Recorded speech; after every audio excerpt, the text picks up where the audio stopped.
News this morning, a federal judge has ordered the immediate release of Kilmar Abrego Garcia. And an atmospheric river slamming the Pacific Northwest with a record-breaking amount of rainfall. Dedicated to eastern and southern Kentucky, this is WYMT Mountain News This Morning. Welcome to Mountain News This Morning. I'm Caroline Mueller, here with you on this Friday, December 12th. We are inching up on that 5 o'clock hour, so let's check in with meteorologist Megan Desmel for a look at your forecast this morning. Now, Megan, correct me if I'm wrong, because you are the professional here, but I feel like when I walked out this morning, it's like the most snow I've seen so far this season. Especially for Perry County. Yes, we have not seen anything to the amount that we've seen this morning, and more is to come throughout the day. So keep that in mind. Everybody will be seeing just a little bit of that snow for the end of the work week. Here's a look at satellite and radar right now. We're looking at that heavier band of snow still present for our far northern counties, and we'll continue to watch that really hover over our northern counties for the next couple of hours. Looks like we're also still seeing a little bit of snow as we travel towards our western counties as well, from portions of Wayne County, Kentucky, all the way up to Powell County, Kentucky. And in terms of temperatures this morning, it is chilly. We're talking below freezing, which is why we are seeing snow this morning, between 25 to 32 degrees. And as we head into the afternoon, we will see some warmth into that forecast, upper 30s and low 40s, but the snow will be cleared out before we really start to see those temperatures warming up. Caroline. Megan, thank you. 2 people are dead this morning following a crash in Lewis County, Kentucky. It happened in Vanceburg around 3 o'clock yesterday. Police say a Jeep traveling on Kentucky 59 failed to yield a commercial vehicle at the Kentucky 9 junction, causing a collision. Police say that the 2 people in the Jeep, Amber and Gary Cole, both from Moorhead, were pronounced dead at the scene. The driver of the commercial vehicle was not injured. Kentucky State Police are investigating a death after a woman was found unresponsive. Troopers say they were called to the Millard community on Tuesday after receiving a 911 call. When they got to the scene, they say they found the body of 53-year-old Valerie McPeak of Pikeville. She was pronounced dead at the scene by the coroner's office. Troopers say foul play is not suspected at this time. A federal judge in Maryland has ordered the immediate release of Kilmar Abrego Garcia from ICE custody. Garcia was mistakenly deported to El Salvador in March, but was later brought back to the U.S. to face human smuggling charges. Since then, the Trump administration has struggled to find a new country for him. Recently, they said they intended to deport him to Liberia. A Homeland Security spokesperson called the judge's order naked judicial activism and said the department would fight it in court.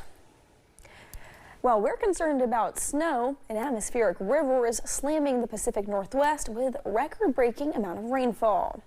Torrential rain caused a mudslide to crash down on Highway I-90 east of Seattle, and several other major roads are also impassable due to the storm. Crews have been working around the clock to rescue people from flooded neighborhoods, some who didn't follow evacuation orders ahead of time.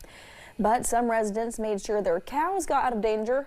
In Mount Vernon, the flood walls are up and being tested, with the Skagit River expected to hit record levels.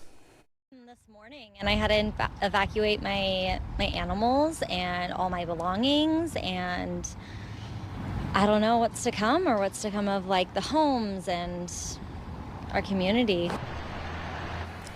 Washington's governor declared a state of emergency, and he predicted as many as 100,000 residents could face evacuation orders. Some rivers aren't expected to reach their high point until the weekend, and more rain is expected next week. President Trump has signed an executive order to stop excessive state regulation of artificial intelligence. It comes amid a major partnership between one of the biggest AI companies and a major media entity. CBS's Jared Hill has the latest. It's the AI, artificial intelligence. From the White House, President Trump putting new guardrails on the AI race, signing an executive order intended to block states from crafting their own AI regulations, arguing a patchwork set of rules could hamstring the U.S.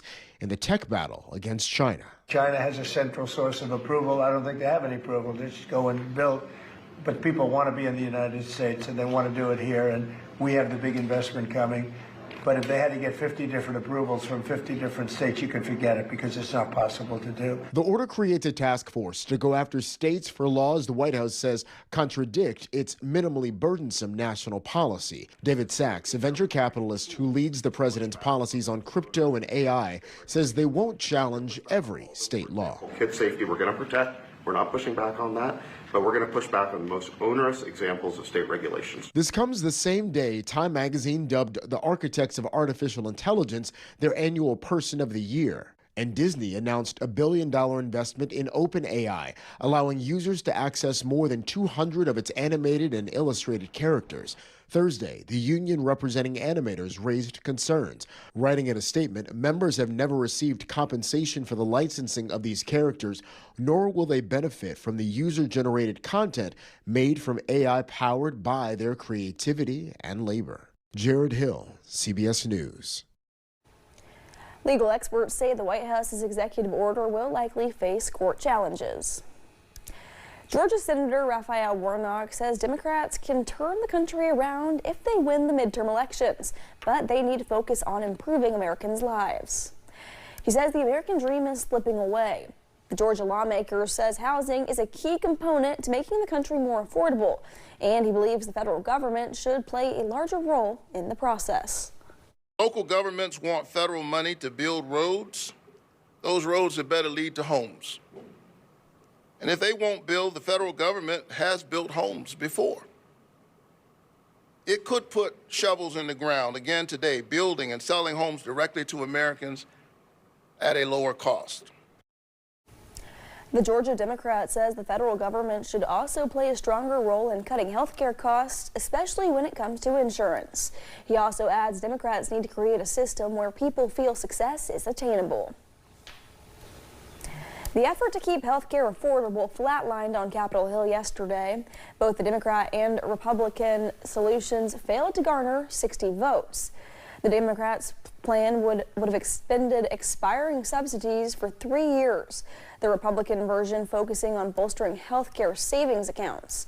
Neither survived, and the finger pointing has already begun. Senate Republicans just shoved the American people off the side of a cliff with no parachute and with an anchor tied to their feet. Chuck Schumer is not sincerely interested in lowering health care costs for the American people. He's putting this vote on the floor knowing that it will fail so he can have another talking point that he can throw around.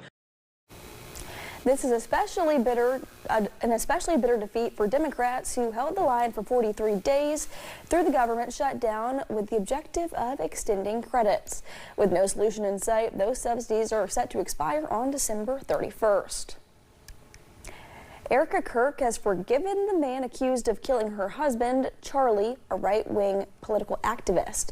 But she says that doesn't mean the alleged shooter is free from justice. Erika, the CEO of Turning Point USA, spoke with CBS News in a town hall about the murder just days after his posthumous release of Charlie's last book, Stop in the Name of God, Why Honoring the Sabbath Will Transform Your Life. The discussion about rising political violence in America, the future of the right and faith, is moderated by CBS News editor-in-chief Barry Wise. Is there a difference, Erika, between forgiving someone in a religious and spiritual sense, but also wanting justice for them here on earth? No, of course. But we serve a just God. And I rest easy in knowing that. He's sovereign, but he's just. And so let the Lord handle that. CBS News presents a town hall with Erika Kirk, airs this Saturday, December 13th at 8 p.m. only on CBS. Thanks for getting your day started with us here on Mountain News this morning. Coming up, the White House ratchets up tensions with Venezuela. We have the latest on why lawmakers across the aisle are raising questions. And snow chances continue today and tomorrow. I'll have the latest update.